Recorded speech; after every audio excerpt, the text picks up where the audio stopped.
নির্জন forest bungalow.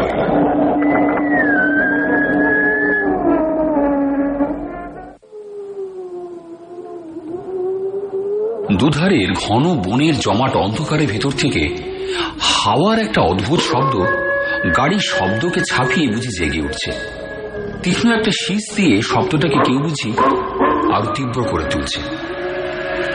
গাড়িটাকে একবার থামিয়ে স্টার্ট বন্ধ করে কোথা থেকে সেই শব্দটা আসছে সেটা ভালো করে বোঝার চেষ্টা করছিল সজল, কিন্তু না, শব্দটা কোথা থেকে আসছে কিছুতেই বুঝতে পারল না। সেই শব্দ এখন সারা শরীরে আশ্চর্য একটা স্রোত হয়ে ছড়িয়ে পড়ছে। কই না তো, এরকম অদ্ভুত আর অস্বস্তিকর শব্দ আগে কখনো শোনেনি সজল। গাড়ির হেডলাইটে যতটুকু দেখতে পাচ্ছে ততটুকু স্থির হয়ে আছে। হাওয়ার কোনো খেলা কোনোখানে নেই। কি জানি, হয়তো বনের ভেতরে রাত্রে এরকম অনেক অস্বস্তিকর শব্দই হয়। বলতে গেলে জীবনে এই প্রথম রাত্রিবেলায় এভাবে এরকম গভীর একটা বনের ভেতর দিয়ে সজল গাড়ি চালাচ্ছে। দুদিন আগে ডুয়ার্সের দমনপুরে এসেছিল সজল। ফরেস্ট ডিপার্টমেন্টে বড়সড় চাকরি করে পিস্তত ভাই সুরঞ্জন। বছর দেড়েক হলো সুরঞ্জন দমনপুর ফরেস্ট অফিসে বদলি হয়ে এসেছে। বদলি হয়ে এসেই সজলকে বেড়াতে আসার জন্য চিঠি লিখেছিল সুরঞ্জন। আসলে সজল ছোটবেলা থেকেই অ্যাডভেঞ্চার পছন্দ করে। দমনপুরে এলে হয়তো সেই অর্থে অ্যাডভেঞ্চার হবে না, কিন্তু ডুয়ার্সের অরণ্যের যে সবুজ সৌন্দর্য তা দেখা যাবে। অ্যাডভেঞ্চারের চাইতে সেটা এতটুকুও কম নয়, এটাই লিখেছিল সুরঞ্জন। সুরঞ্জনের চিঠির উত্তরে সজল লিখেছিল সময় পেলেই যাব, কিন্তু কিছুতেই যাওয়ার মতো সময় বের করতে পারছিল না। এবার একসঙ্গে কয়েকদিনের ছুটি পেয়েই চলে এসেছিল দমনপুরে। এখানে আসবার একটা কারণও আছে। মাসখানেক আগে একটা গাড়ি কিনেছে সজল। গাড়ি নিয়ে লম্বা দৌড়ে বেরিয়ে পড়ার মতো মজা নেবার ইচ্ছেটাও খেলা করছিল সজলের মনের ভেতর।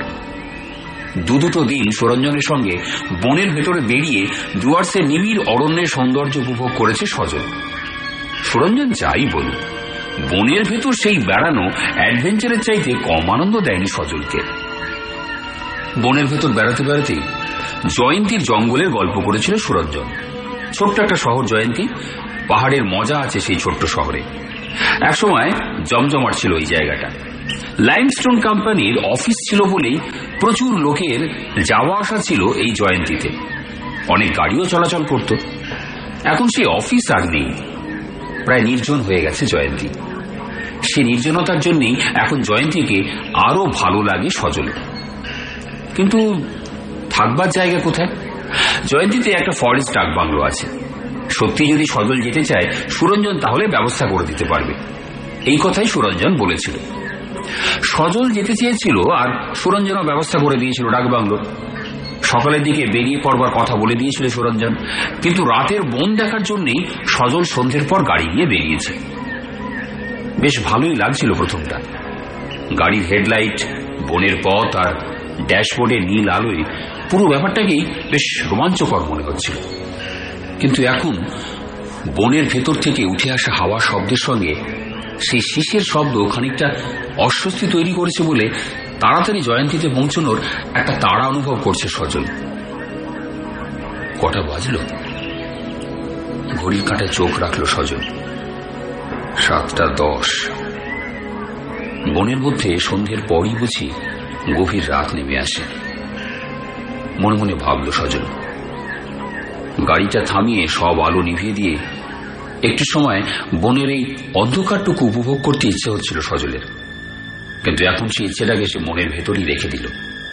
সামনের দিকে চোখ রেখে হেডলাইট থেকে ছড়িয়ে পড়া আলো দেখতে দেখতে আর সেই অস্বস্তিকর শব্দটা শুনতে শুনতে গাড়ি চালাতে থাকলো নিঃশব্দে। সুরঞ্জন যেভাবে জয়ন্তীর ফরেস্ট ডাকবাংলোয় যাবার রাস্তাটা বলে দিয়েছিল, ঠিক সেভাবেই ফরেস্ট ডাকবাংলোয় পৌঁছতে খুব একটা অসুবিধে হলো না সজলের। ফরেস্ট ডাকবাংলোর নেপালি গার্ড সজলের গাড়িটা দেখেই একটা টর্চ হাতে কাছে এসে দাঁড়ালো। স্টার্ট বন্ধ করে গাড়ি থেকে নেমে এলো সজল। গার্ডের দিকে তাকিয়ে বলল, আমার আসবার খবর নিশ্চয়ই তোমার কাছে আছে? হ্যাঁ স্যার, চলো আপনার ঘরটা দেখিয়ে দিচ্ছি। ও, একটু দাঁড়াও। এই বলে সজল গাড়ি থেকে ব্যাগটা বের করে গার্ডের হাতে ধরিয়ে দিয়ে গাড়িটাকে লক করলো। তারপর ফিরে গার্ডের হাত থেকে ব্যাগটা নিয়ে বলল, চল। চারদিকের গাছপালা আর অন্ধকারের মধ্যে বাংলোটাকে কেমন যেন একটা ভৌতিক বাড়ি বলে মনে হচ্ছে। খুব কম পাওয়ারের যে আলোটা বারান্দায় জ্বলছে, সে আলোটা বুঝি যে কোনো মুহূর্তে হারিয়ে যাবে অন্ধকারে। মনে হচ্ছে হারিয়ে যাবার জন্যই যেন জ্বলছে আলোটা। গাড়ির দিকে তাকিয়ে সজল প্রশ্ন করল, আচ্ছা, এখন কি আর কেউ এই বাংলোয় আছে? গার্ড বলল, না সাব, আজ কেউ নেই। গার্ডকে আর কোনো প্রশ্ন করল না সজল। ফিরে গার্ডের সঙ্গে পায়ে পায়ে বাংলোর বারান্দায় উঠে এলো। বারান্দার প্রথম ঘরটাই সজলের জন্য। গার্ড সেই ঘরটার দরজার তালা খুলতেই বুঝতে পারল সজল। আসুন সাব। ঘরে ঢুকে আলোটা জ্বালিয়ে সজলকে ডাক দিল গার্ড।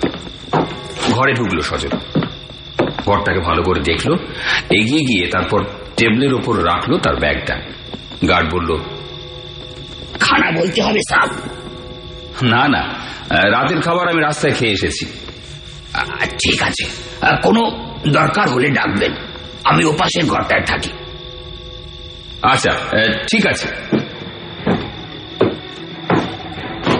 গার্ড চলে গেল।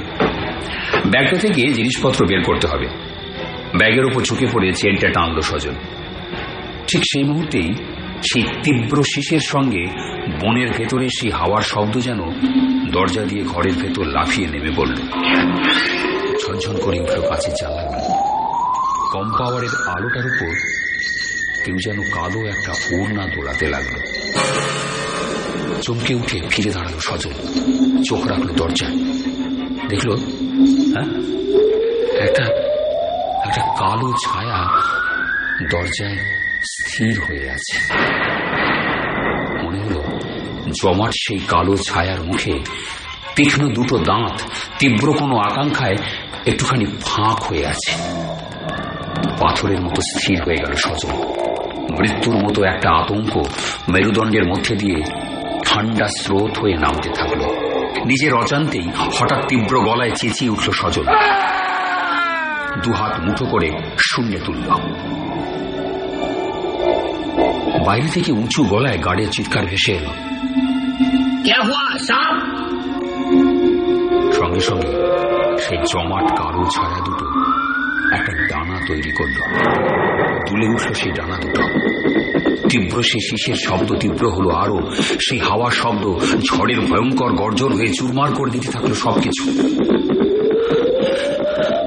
চোখ বন্ধ করে সজল। বড় বড় শ্বাস নিতে নিতে একটু একটু করে ঝুঁকে পড়তে লাগলো। ফের গার্ডের সেই চিৎকার ভেসে এলো, সাব, क्या हुआ साहब? ঝুঁকে পড়া সজল উত্তর দেওয়ার ক্ষমতাটুকু হারিয়ে ফেলেছে।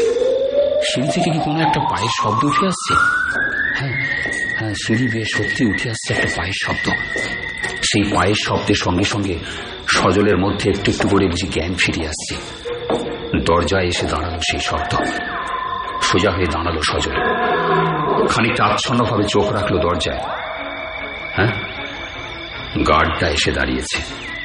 সজলের দিকে স্থির চোখে তাকিয়ে থাকলো গার্ড। তারপর দরজা পেরিয়ে পায়ে পায়ে ভেতরে এসে দাঁড়ালো সজলের সামনে। খানিকটা উদ্বিগ্ন গলায় গার্ড বলল, সাব, আপনার কি শরীরটা ঠিক নেই? না না, শরীর ঠিকই আছে। গার্ড বোধহয় বিশ্বাস করলো না কথাটা, কিন্তু যা ঘটেছে খানিকক্ষণ আগে সজল কিছুতেই তা বলতে পারবে না গার্ডকে। ভাববে কোনো কারণে ভয় পেয়েছে সজল। এই বাংলোয় সেরকম কোনো ভয়ের ব্যাপার থাকলে গার্ড নিশ্চয়ই এই নির্জন ডাক বাংলোয় একা থাকতে পারত না। শরীর যে ভালো আছে সেই কথাটা বোঝানোর জন্য সজল আবার কিছু একটা বলবার চেষ্টা করলো, কিন্তু তার আগেই গার্ড বলল, সাব, আপনি কি কিছু দেখিয়ে ভয় পেয়েছেন? সজল বলল, কেন, আমার আগে কি কেউ এখানে এসে কিছু দেখে ভয় পেয়েছে? না সাব, এখানে এসে কেউ কখনো ভয় পাওয়ার মতো কিছু দেখেন। আমি 15 বছর হলো এখানে আছি, মাঝে মাঝে একা থাকতে হয় আমাকে। আমিও সাব কোনোদিন কিচ্ছু দেখিনি। তাহলে দারুণ ভয়টা কি তাকেই ফলো করতে করতে ফরেস্ট বাংলো পর্যন্ত এসেছে। খানিক আগে দরজায় ভয়ঙ্কর যে কালো ছায়াটাকে দুলতে দেখেছে সজল, দেখেছে তার তীক্ষ্ণ সাদা দুটো দাঁত, সেই কালো ছায়াটাই কি সেই ভয়? প্রচন্ড একটা ভয়ের তরঙ্গ সজলকে নিয়ে বুঝি আছড়ে পড়ল। কোন রকমে দু পা এগিয়ে এসে খাটের ওপর বসল সজল। খাটের পাশেই রাখা ছিল জলের বোতল ভরা ব্যাগটা। হাত বাড়িয়ে সেটা তুলে নিয়ে জলের বোতলটা বের করলো সজল। ঢকঢক করে জল খেলো অনেকটা।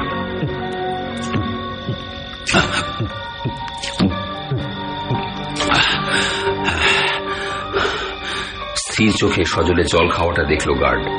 তারপর হঠাৎ সজলের দিকে ঝুঁকে পড়ে বলল, সাব, একটা কথা বলবো। সজল জলের বোতলটা ব্যাগে ভরিয়ে রাখতে রাখতে বলল, হ্যাঁ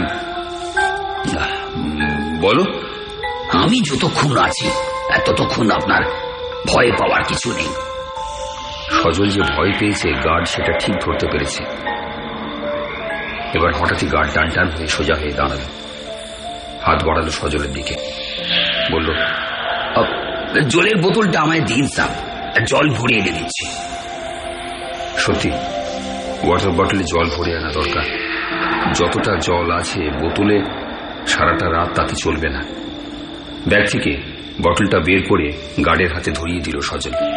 বোতলটা হাতে নিয়ে তীক্ষ্ণ চোখে সজলকে আরেকবার দেখে নিয়ে ঘর থেকে বেরিয়ে গেল গার্ড। ভয়ে ভয়ে দরজার দিকে আবার চোখ রাখলো সজল। ভেতরে ভেতরে অসহায় একটা অস্থিরতা বুঝি বিপন্ন করল সজলকে। এরকম একটা ভয় যে তাকে তাড়া করে ফিরবে সজল তা ভাবতেই পারছে না। আচ্ছা, সজল যদি এখান থেকে বেরিয়ে পড়ে এক্ষুনি, কিন্তু বেরিয়ে পড়ার মতো সাহস সেই মুহূর্তে তার মধ্যে নেই। অচেনা বন পাহাড়ের পথ, অন্ধকারে ডুবে আছে চারদিক। হঠাৎ যদি জমাট কালো ছায়াটা গাড়ির উইন্ডস্ক্রিনের উপর ঝাঁপিয়ে পড়ে, যদি এলোমেলো করে দেয় ফেরার পথ। সত্যি সজল ভয়ের এক অন্ধকার শূন্যতার মধ্যে একটু একটু করে তলিয়ে যাচ্ছে। জলের বোতলটা নিয়ে তাড়াতাড়ি ফিরে এলো গার্ড। বোতলটা বেড সাইড টেবিলের ওপর রেখে সজলের দিকে তাকিয়ে গার্ড বলল, একটা কথা বলবো সাব। কি জানি আবার কি বলবে গার্ড, মনে মনে ভাবছিল সজল। তারপর বলল, হ্যাঁ বলো। বাংলোর ভিতর কিছু একটা হয়েছে স্যার, সেজন্যই বোধহয় ভয় পেয়েছেন আপনি, কিন্তু সেটা আমাকে বলছেন না। কথাটা বলতে গিয়ে গার্ডের মুখের রেখায় বুঝি কয়েকটা ভয়ের রেখা জেগে উঠে দেখল সজল। চমকে উঠে সজল বলল, কি করে বুঝলে কিছু একটা হয়েছে বাংলোর ভেতর? সেটা ঠিক আপনাকে আমি বুঝাতে পারবো না। এ অবধি বলে একটু থামলো গার্ড। চাপা একটা উত্তেজনায় বড় করে একটা শ্বাস নিয়ে আবার বলল, হ্যাঁ, কিছু ভাববেন না সাব, বন্দুক নিয়ে সারা রাত আমি পাহারা দেব। কথাটা শেষ করে আর দাঁড়ালো না গার্ড। আচ্ছা, আমি আবার চলি সাব, গুড নাইট বলে প্রায় ছুটেই বেরিয়ে গেল ঘর থেকে। আর এক মুহূর্ত দেরি করলো না সজল। খাট থেকে উঠে গিয়ে দরজাটা বন্ধ করে দিল। কিছুটা সময় দাঁড়িয়ে রইল সেখানে। তারপর পায়ে পায়ে এসে খাটের ওপর বসে হাত ঘড়িটা চোখের সামনে তুলে ধরল। মাত্র 8:30। কিন্তু 8:30তেই যেন অর্ধেক রাত নিঃশব্দ জমাট হয়ে হিম শীতল একটা নির্জনতা তৈরি করেছে। সেই নির্জনতা আচ্ছন্ন করে দিচ্ছে সজলের সমস্ত অস্তিত্বকে। বেড সাইড টেবিলটা থেকে জলের বোতলটা নিয়ে ফের খানিকটা জল খেল সজল। গার্ড তার ভয় পাবার কারণটা স্পষ্ট করে সজলকে বোঝাতে পারেনি। তাহলে কি সজল যা দেখেছে গার্ডও তাই দেখেছে?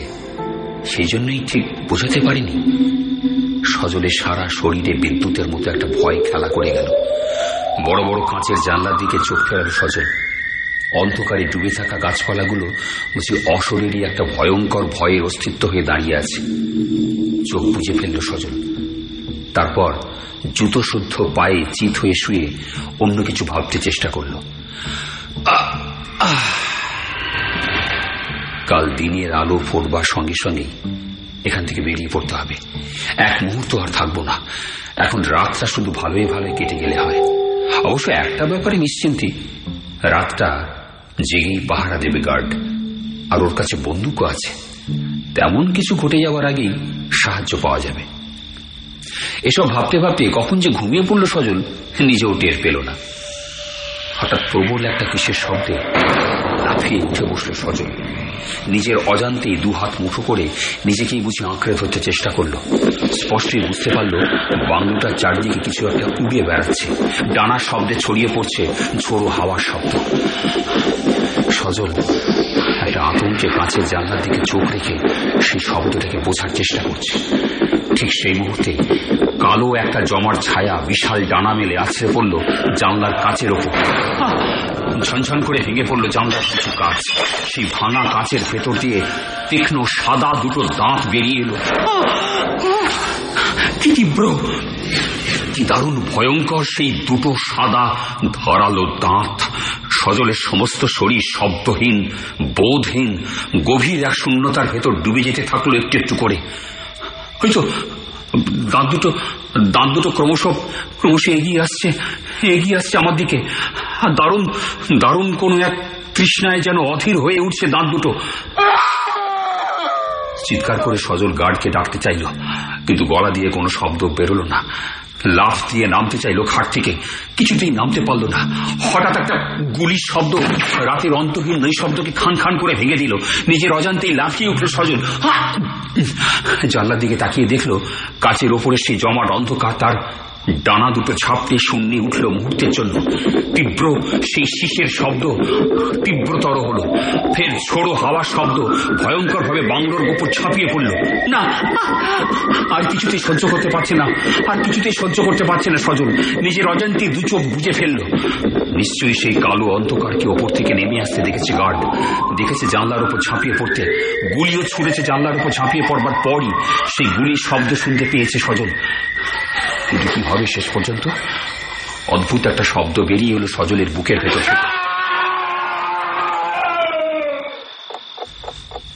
কত রাত এখন! ভয়ে ভয়ে চোখ খুলল সজল। অসম্ভব ভয়ে ভয়ে জানলার দিকে চোখ ফেরাল। না, জানলায় সে জমাট অন্ধকারটা তো আর নেই। ভাঙা কাচের ভেতর দিয়ে বাইরের অন্ধকারটুকুই শুধু দেখা যাচ্ছে। এবার সজল স্বাভাবিক হতে চেষ্টা করল। ঠিক তখনই বাইরের অন্ধকারের ভেতর থেকে রক্ত জল করা তীব্র একটা আর্ত চিৎকার ভেসে এল।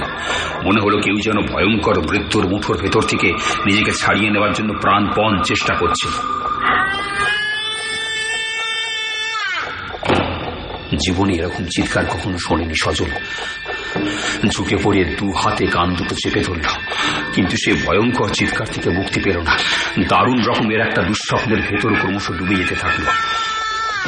তবু কোন রকমে খানিকটা স্থির রাখতে চেষ্টা করলো নিজেকে। আচ্ছা, অমনি ভাবে হঠাৎ মৃত্যু যন্ত্রণায় কে চিৎকার করছে? গার্ডের কি কিছু হয়েছে? না, গার্ড ছাড়া এখানে এই মুহূর্তে আর কারো থাকবার কথা নয়। এরকম চিৎকার সে ছাড়া আর কে করবে? কিছু ভেবে উঠবার আগে হঠাৎ থেমে গেল সেই চিৎকার। সেই শীষের শব্দ যেন জান্তব উল্লাসে অদ্ভুত ছন্দে দোল খেতে থাকলো। এবার কিছুক্ষণ দোল খেতে খেতে থেমে গেল সেই শীষের শব্দ। তারপর এক অনন্ত নৈশব্দ খেলা করতে থাকলো চতুর্দিকে। সজলের মনে হলো সে এবার ঠিক মরে যাবে। দারুণ একটা কান্নায় গলার ভেতরটা ব্যথা করতে থাকলো সজলের। চোখ তুলে ছাদের দিকে তাকালো সজল। কি যেন একটা খুঁজতে চেষ্টা করলো সেখানে। জানলায় ঝুলতে থাকা কাচের একটা টুকরো হঠাৎ মেঝের ওপর শব্দ করে পড়ল। অনন্ত নৈশব্দের মধ্যে যেন ঘরের ভেতরের চারটে দেয়াল, ছাদ আর মেঝের ওপর প্রতিধ্বনিত হলো সেই শব্দ। সঙ্গে সঙ্গে কি যেন ঘটে গেল সজলের মধ্যে। টান টান হয়ে বসলো সজল। হাত বাড়িয়ে তুলে নিত জলের বোতলটা।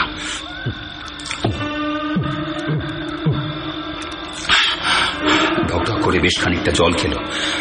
বাকি জলটুকু ঢেলে দিল মাথায়। হ্যাঁ, একটু একটু করে নিজেকে কি ফিরে পাচ্ছে সজল? হ্যাঁ, একটু একটু করে সত্যি সজল নিজেকে ফিরে পাচ্ছে। নিজের অজান্তেই সজল চোখের সামনে হাতটা তুলে চোখ রাখলো ঘড়ির ওপর। 2:20। সজল এবার একটু সরে এসে খাট থেকে নেমে দাঁড়ালো। অনেকদিন অসুখে ভুগে উঠলে যেমন মনে হয়, তার ঠিক তেমনই মনে হচ্ছে এখন। গার্ডের খবরটা একবার নেওয়া উচিত। হঠাৎই কথাটা মনে হলো সজলের। দরজার দিকে তাকালো সে একবার। বড় করে শ্বাস নিল একটা। তারপর পায়ে পায়ে এসে দাঁড়ালো দরজার সামনে। উত্তেজনায় তোলপাড় হচ্ছে বুকের ভেতরটা।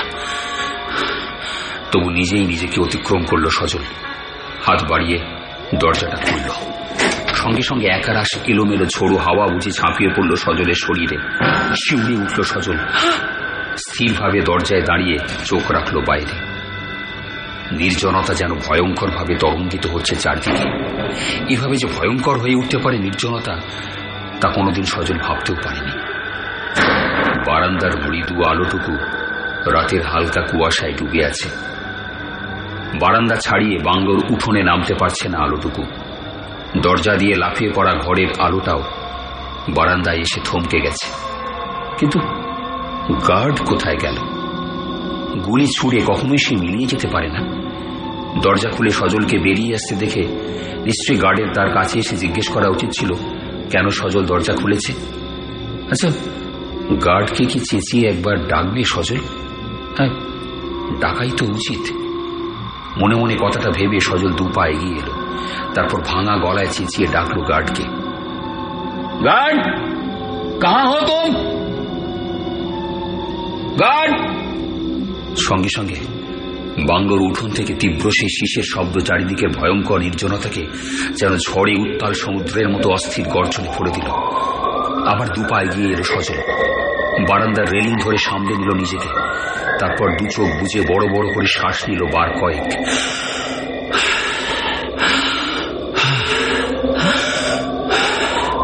কয়েক মুহূর্ত সেইভাবে দাঁড়িয়ে থেকে আস্তে আস্তে চোখ খুলল সজল। রেলিং এর ওপর আরো খানিকটা ঝুঁকে পড়ে অন্ধকারের ভেতরই চোখ রাখল কিছুটা বুঝবার জন্য।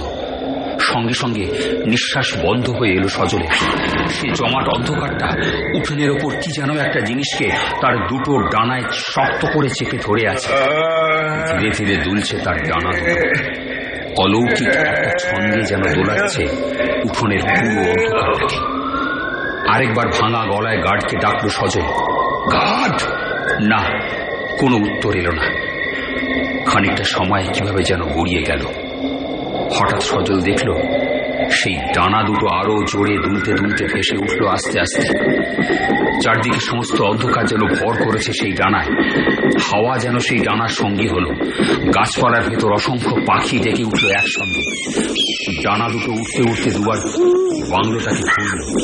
তারপর হঠাৎই তীব্র বেগে উত্তরের পাহাড়ি জঙ্গলের কুয়াশায় হারিয়ে গেল। সঙ্গে সঙ্গে চারদিক পাল্টে গেল আশ্চর্যভাবে।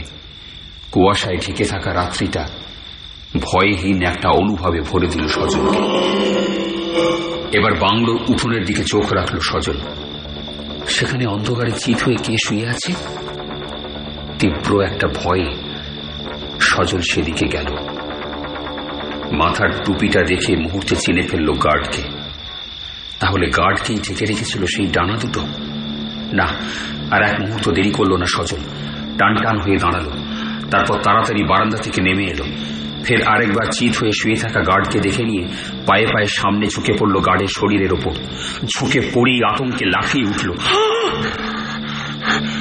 মৃত্যু যন্ত্রণায় বিস্ফারিত গার্ডের চোখ দুটো আকাশের দিকে স্থির হয়ে আছে। হাঁ হয়ে আছে মুখটা। বন্দুক আর টর্চটা পড়ে আছে পাশে। না, গার্ড আর বেঁচে নেই, স্পষ্টই বুঝতে পারল সজল। প্রবল একটা আতঙ্কে পালাতে গিয়েও সজল পালাতে পারল না। কোন রকমের পাশে পড়ে থাকা গার্ডের টর্চটা তুলে গার্ডের মুখের ওপর আলো ফেলল। চমকে উঠল সঙ্গে সঙ্গে। গার্ডের গলার দুদিকে গভীর 2 ক্ষত। রক্তের দাগ লেগে আছে সেই ক্ষত দুটোয়। মুহূর্তে সেদিক থেকে চোখ সরিয়ে নিল সজল। তাহলে ডানাওয়ালা জমাট অন্ধকারের মতো যেটা এতক্ষণ ধরে ভয়ঙ্কর শীষের শব্দ বাজিয়ে সজলের পেছনে ছুটে বেড়াচ্ছিল, সেটা একটা ভ্যাম্পায়ার, রক্তচোষা বাদুড়। শেষ পর্যন্ত গার্ডের গলায় নিষ্ঠুর দাঁত বসিয়ে সে তার তৃষ্ণা মিটিয়েছে। অথচ আশ্চর্য, বনের মধ্যে ঢোকার পর থেকেই তো সে অনুসরণ করে এসেছিল সজলকে। তাহলে কি জানলায় জমাট অন্ধকারটাকে ঝাঁপিয়ে পড়তে দেখে গুলি ছুটতেই রাগে সজলকে ছেড়ে গার্ডের ওপরই ঝাঁপিয়ে পড়েছিল সে রক্তচোষা বাদুড়টা? সজলের বদলে গার্ডের রক্তেই সে কি তার তেষ্টা মিটিয়েছে? ভেতরে ভেতরে দারুণ একটা ভয়ে শিউরে উঠল সজল। না, নিজেকে বুঝিয়ে ধরে রাখতে পারছে না। ফের একবার গার্ডের গলায় সেই ক্ষত দুটোর দিকে তাকালো। তাকালো আতঙ্কে আর যন্ত্রণায় বিস্ফারিত হওয়া গার্ডের মুখের দিকে। কখন যে অবশ হয়ে যাওয়া হাত থেকে জ্বলন্ত টর্চটা খসে পড়ল তাও টের পেল না সজল।